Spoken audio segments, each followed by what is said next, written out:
জিটিএর CEO পদ থেকে ইস্তফা অনিত থাপার। পাহাড়ের মানুষ বিজেপির উপর আস্থা রেখেছেন, জনতা রায়কে মর্যাদা দিতেই পদত্যাগ এমনই দাবি করা হচ্ছে অনিত থাপার ঘনিষ্ঠ মহল সূত্রে।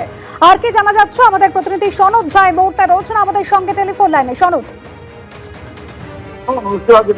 অনিত থাপা জিটিএর সিইও, তিনি আজকে পদত্যাগ করেছেন এবং পদত্যাগ করে তিনি সমাজ মাধ্যমে যে একটা ভিডিও বার্তা দিয়েছেন সেখানে যেটা জানিয়েছেন যে পাহাড়ে মানুষ বিজেপির উপর আস্থা রেখেছে এবং সেই আস্থা যেটা হচ্ছে পাহাড়ের যে অ্যাসপিরেশন, সেই অ্যাসপিরেশনকে পুরোপুরি করতে হলে এই যেটা হচ্ছে যে এই জিটিএ এখন যেটা মানুষ মনে করে যে জিটিএর প্রয়োজন নেই, এই মানুষের যে ইচ্ছে সেটাকে মর্যাদা দেওয়া দরকার বলে তিনি মনে করছেন এবং যে মানুষের যে অ্যাসপিরেশন সেই উচ্চতার জায়গায় পৌঁছতে জিটিএ একটি বাধা।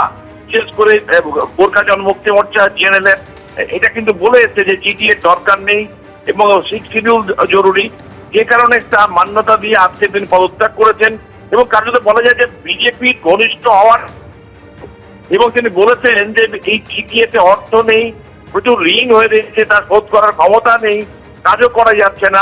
যে 10-12 মাস সময় আছে, 1 বছর, সেই 1 বছর সরকার চালাক, সরকারকে সহযোগিতা করবেন, পাহাড়ের মানুষের ইচ্ছে যেটা পূরণ তিনি করবেন, পাহাড়ের মানুষের সঙ্গে থাকবেন, এই দাবি নিয়ে এই বার্তা দিয়ে তিনি আজকে পদত্যাগ করেছেন।